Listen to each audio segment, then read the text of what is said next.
अगर आप एक पुलिस स्टेशन में एफआईआर रजिस्टर करवाने जाते हैं लेकिन आपकी एफआईआर रजिस्टर नहीं करी जाती, तो उस सिचुएशन में आपको क्या करना चाहिए और क्या हर कंप्लेंट पर पुलिस एफआईआर रजिस्टर करती है या नहीं करती और एफआईआर होती क्या है, इन सब से रिलेटेड, एफआईआर से रिलेटेड जो भी इंफॉर्मेशन है वो मैं आपको इस वीडियो में दूंगा आज। लेकिन इस वीडियो को शुरू से लेकर एंड तक पूरा देखिएगा और साथ ही साथ मेरा YouTube channel Ashish Dawar the legal Baba को सब्सक्राइब कर लीजिएगा, ताकि आपके लिए ऐसी लीगल इंफॉर्मेटिव वीडियोस मैं लाता रहूं और आपको लॉ की नॉलेज देता रहूं। और दोस्तों, अगर आपको मुझसे कोई भी क्वेश्चन पूछना है, कोई भी आपका प्रश्न है लॉ से रिलेटेड, तो नीचे मैंने डिस्क्रिप्शन बॉक्स में इंस्टाग्राम का लिंक दे दिया है, आप उस लिंक को क्लिक करिए, इंस्टाग्राम पर आइए, इंस्टाग्राम पर मेरी प्रोफाइल पे फॉलो करिए मुझे और मुझसे कोई भी आप क्वेश्चन पूछ सकते हैं डायरेक्ट मैसेज करके इंस्टाग्राम पर, मैं आपको जवाब जरूर दूंगा। अब दोस्तों, सबसे पहले यह समझ लेते हैं कि एफआईआर क्या होती है, एफआईआर कब रजिस्टर होती है। दोस्तों, एफआईआर का मतलब होता है फर्स्ट इंफॉर्मेशन रिपोर्ट, यानी कि पहली सूचना की रिपोर्ट। दोस्तों, ये कब रजिस्टर करी जाती है, इसे समझने के लिए आपको यह समझना जरूरी है। इसका यानी कि एक ऑफेंस, यानी कि एक अपराध को आप दो भागों में डिवाइड किया जाता है कानूनी तौर पे। दो भागों मतलब दो कैटेगरी में डिवाइड किया जाता है। दोस्तों, पहली कैटेगरी होती है कॉग्निजेबल ऑफेंस, दूसरी कैटेगरी होती है नॉन कॉग्निजेबल ऑफेंस। अब दोस्तों, कॉग्निजेबल ऑफेंस क्या होता है? कॉग्निजेबल ऑफेंस वो होता है जो कि गंभीर किस्म का अपराध होता है, जैसे कि मर्डर हो गया, रेप हो गया। दोस्तों, कॉग्निजेबल ऑफेंस के चलते पुलिस के पास ये पूरी पावर होती है, उनके पास पूरा राइट होता है, अधिकार होता है कि वो अपराधी को ऑन द स्पॉट बिना वारंट के भी अरेस्ट कर सकता है। लेकिन दोस्तों, उसी प्रकार जो नॉन कॉग्निजेबल ऑफेंस होता है, यानी कि जो ज्यादा गंभीर किस्म का अपराध नहीं होता, उस किस्म के अपराध में पुलिस के पास ये पावर नहीं होती कि वो बिना वारंट के अपराधी को गिरफ्तार कर ले। तो दोस्तों, कॉग्निजेबल ऑफेंस और नॉन कॉग्निजेबल ऑफेंस, ये दो टाइप के ऑफेंस होते हैं। इसी पे आधार होता है कि एफआईआर रजिस्टर होगी या नहीं होगी। दोस्तों, अगर तो कोई गंभीर अपराध आपने किया है, कोई कॉग्निजेबल ऑफेंस आपने किया है, तो पुलिस तुरंत एफआईआर रजिस्टर कर सकती है। और अगर आपने कोई नॉन कॉग्निजेबल ऑफेंस किया है, यानी कि कम गंभीर किस्म का अपराध किया है, तो पुलिस उसमें आपकी एफआईआर डायरेक्टली रजिस्टर नहीं करेगी। तो अगर आपके आसपास आपको किसी भी अपराध की खबर है, तो आप उसकी सबसे पहले सूचना जाकर पुलिस स्टेशन में दीजिए। पुलिस स्टेशन में आप सारी कंप्लेंट रजिस्टर करवाइए और उसके बाद अगर पुलिस को लगेगा कि आपने जो कंप्लेंट रजिस्टर कराई है, अगर वो कॉग्निजेबल ऑफेंस यानी कि गंभीर अपराध की कैटेगरी में आती है, तो पुलिस उसी टाइम एफआईआर रजिस्टर कर देगी। तो दोस्तों, पहली सूचना आपने जाकर अपने नजदीकी पुलिस स्टेशन में देनी है, तभी इसे कहा जाता है फर्स्ट इंफॉर्मेशन रिपोर्ट, पहली सूचना की रिपोर्ट। और दोस्तों, ऐसा बिल्कुल भी नहीं है कि जहां पर अपराध घटा है, जहां पर अपराध हुआ है, उसी के एरिया के पुलिस स्टेशन में जाकर आपको कंप्लेंट करनी है। ऐसा बिल्कुल भी नहीं होता। अगर आपको किसी भी अपराध की खबर है लेकिन आप उस एरिया में नहीं है जहां पर अपराध घटा है, तो आप जिस भी एरिया में हैं, उस एरिया के नजदीकी पुलिस स्टेशन में जाकर आप अपनी कंप्लेंट रजिस्टर करा सकते हैं, एफआईआर रजिस्टर करवा सकते हैं। आपको पुलिस ऑफिसर बिल्कुल भी मना नहीं करेंगे एफआईआर रजिस्टर करने के लिए, अगर अपराध गंभीर है और आपके उस एरिया में नहीं है जिस एरिया में आप हैं। तो दोस्तों, उसके बाद क्या होगा? अगर आप उस एरिया के पुलिस स्टेशन में एफआईआर रजिस्टर करवाते हैं जहां पर अपराध नहीं हुआ, तो पुलिस क्या करती है? पुलिस आपकी कंप्लेंट ले लेती है, पुलिस एफआईआर रजिस्टर में एफआईआर दर्ज कर देती है और उस एफआईआर को पुलिस उसी एरिया के पुलिस स्टेशन में ट्रांसफर कर देती है जहां पर अपराध घटा है, जहां पे घटना घटी है। और दोस्तों, इसी प्रक्रिया को, इसी प्रोसेस को कहा जाता है जीरो एफआईआर, यानी कि जीरो एफआईआर। तो दोस्तों, ये जीरो एफआईआर भी काफी इंपॉर्टेंट होती है, आप इसको समझिए। तो आपको पता है कि आप अगर जहां पर अपराध नहीं घटा, आप उस जगह को छोड़कर जहां पर आप हैं, आप वहां पर भी अपराध की कंप्लेंट रजिस्टर करवा सकते हैं अपने नजदीकी पुलिस स्टेशन में। आपको ऐसा करने से कोई पुलिस ऑफिसर मना नहीं कर सकता, यह आपका अधिकार है। अब दोस्तों, आम आदमी को यह समझ नहीं आता कि कौन सा अपराध नॉन कॉग्निजेबल है और कौन सा अपराध कॉग्निजेबल है, यानी कि कौन सा अपराध गंभीर है, कौन सा अपराध ज्यादा गंभीर कैटेगरी में नहीं आता। तो दोस्तों आप लोगों के लिए एक किताब बता रहा हूं मैं, आप क्रिमिनल प्रोसीजर कोड उठा के देख लीजिए। क्रिमिनल प्रोसीजर कोड एक किताब है, उस किताब में शेड्यूल 1 करके एक हेडिंग होगी। उस हेडिंग के नीचे आपको पूरी लिस्ट दी जाएगी कि ये अपराध के सारे अपराध समझाए जाएंगे और उसके वो कॉग्निजेबल है या नॉन कॉग्निजेबल है उसके बारे में भी बताया जाएगा। तो दोस्तों आप ये किताब लीजिए, आप ये किताब के शेड्यूल 1 में पूरी लिस्ट चेक कर सकते हैं। और अगर तब भी आपको समझ नहीं आता तो आपको कुछ भी नहीं करना, आपको ज्यादा लोड नहीं लेना। आप जब भी आपको कोई अपराध के बारे में पता होता है तो आप पुलिस स्टेशन जा सकते हैं। पुलिस स्टेशन से भी आपको सूचना मिल जाएगी कि ये कॉग्निजेबल ऑफेंस है या फिर नॉन कॉग्निजेबल ऑफेंस है, यानी कि ये गंभीर अपराध है या ज्यादा गंभीर अपराध नहीं है।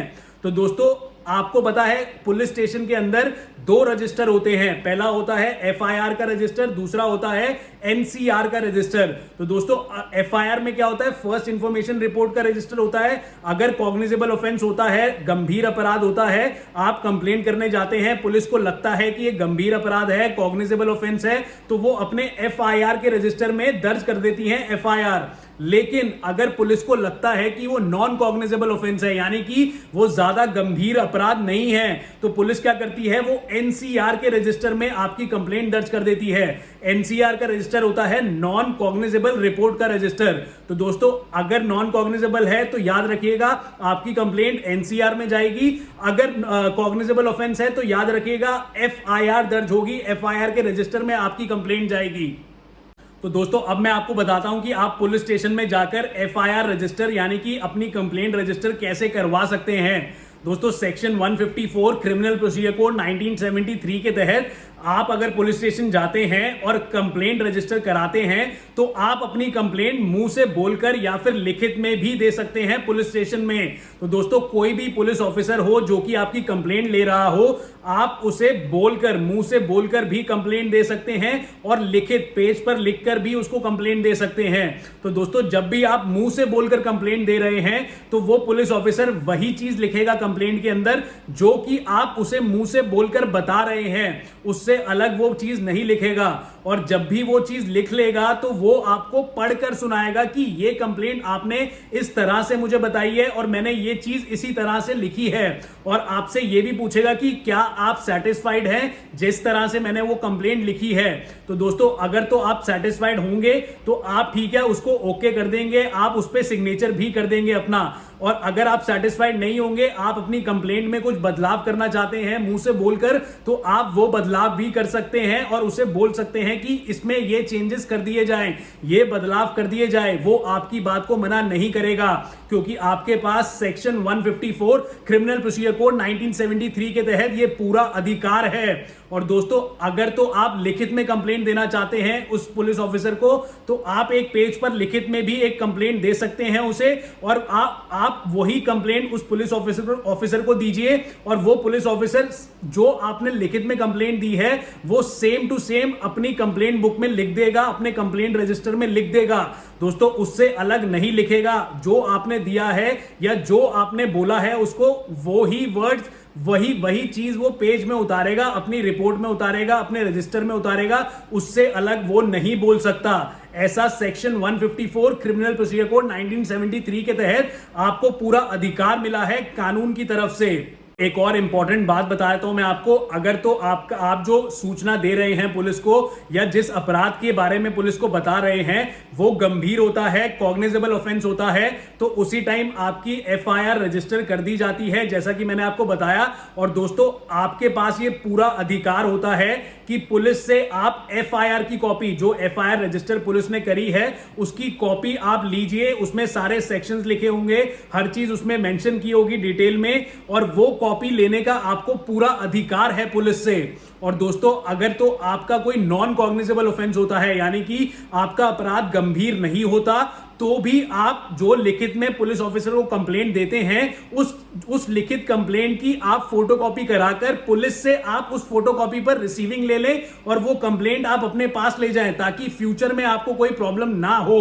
सबसे इंपॉर्टेंट बात यह होती है कि अगर एफआईआर रजिस्टर हो जाती है तो एफआईआर रजिस्टर होने के बाद अगर पुलिस कोई भी एक्शन नहीं लेती 24 घंटे के अंदर अंदर, तो दोस्तों आपके पास ये पूरा अधिकार है कि आप उस एरिया के सुपरिटेंडेंट ऑफ पुलिस को एक लेटर लिखिए, एक कंप्लेंट लिखिए कि मैंने इस तरह से एक एफआईआर दर्ज करवाई थी जिसपे कोई एक्शन नहीं लिया गया, तो आप इस मैटर में लुक आफ्टर करिए, इस मैटर को आप इस मैटर में देखिए कि क्यों नहीं एक्शन लिया गया। तो वो सुपरिटेंडेंट ऑफ पुलिस इस मैटर में पूरा जांच पड़ताल करता है और अगर कोई एक्शन नहीं लिया जाता तो एक्शन ले लिया जाता है। और दोस्तों अगर सुपरिटेंडेंट ऑफ पुलिस के बाद भी आपको आपकी कंप्लेंट में कोई एक्शन नहीं लिया जाता तो आपके पास ये पूरा अधिकार है कि आप कोर्ट जा सके। कोर्ट में आप 156(3) क्रिमिनल प्रोसीजर कोड 1973 के तहत एक कंप्लेंट दर्ज कर सकते हैं और कोर्ट के जरिए आप पुलिस ऑफिसर को यह ऑर्डर दिलवा सकते हैं कि इस कंप्लेंट में एक्शन लिया जाए, इस कंप्लेंट में इन्वेस्टिगेशन जांच पड़ताल पूरी तरह से करी जाए और उसकी रिपोर्ट कोर्ट में आके जमा की जाए। अगर कोई नॉन कॉग्निजेबल ऑफेंस है, यानी कि ज्यादा गंभीर किस्म का अपराध नहीं है, लेकिन उसकी सूचना भी आपने पुलिस स्टेशन में दे रखी है और उस पर भी कोई एक्शन नहीं लिया, तो भी आप सुपरिटेंडेंट ऑफ पुलिस को एक कंप्लेंट लिख सकते हैं। और अगर तब भी कोई एक्शन आपकी बात पे ना लिया जाए तो आप फिर भी कोर्ट में सेक्शन 156(3) क्रिमिनल प्रोसीजर कोड 1973 के तहत फिर एक कंप्लेंट दर्ज कर सकते हैं और अपनी कंप्लेंट की इन्वेस्टिगेशन करवा सकते हैं कानूनी तौर पे, वो भी कोर्ट के ऑर्डर के साथ। आई होप आपको ये वीडियो पसंद आया हो। अगर वीडियो पसंद आया है तो नीचे लाइक का बटन दबाइए, इस वीडियो को जितना शेयर कर सकते हैं उतना शेयर करिए और नीचे मुझे कमेंट बॉक्स में बताइए कि आपको वीडियो कैसा लगा। दोस्तों वीडियो को शेयर जरूर करिएगा क्योंकि ज्यादा से ज्यादा लोगों को पता लगेगा उनके अधिकार क्या है, उनके राइट्स क्या है। और दोस्तों मेरा YouTube channel Ashish Dawar the legal Baba को सब्सक्राइब कर लीजिएगा ताकि ऐसी लीगल इंफॉर्मेटिव वीडियोस मैं आपके लिए लाता रहूं और आपको लॉ की नॉलेज देता रहूं। और दोस्तों जैसा कि मैंने आपको बताया कि अगर आपको मुझसे कोई भी क्वेश्चन पूछना है, कोई भी आपका प्रश्न है, तो मेरा इंस्टाग्राम का लिंक नीचे डिस्क्रिप्शन बॉक्स में दिया है, आप लिंक को क्लिक करिए, इंस्टाग्राम पर आइए, इंस्टाग्राम पर मुझे फॉलो करिए और इंस्टाग्राम पर डायरेक्ट मैसेज पर आप मुझसे अपना प्रश्न पूछ सकते हैं, अपना कोई भी क्वेश्चन पूछ सकते हैं लॉ से रिलेटेड, मैं आपको जवाब जरूर दूंगा। Thank you.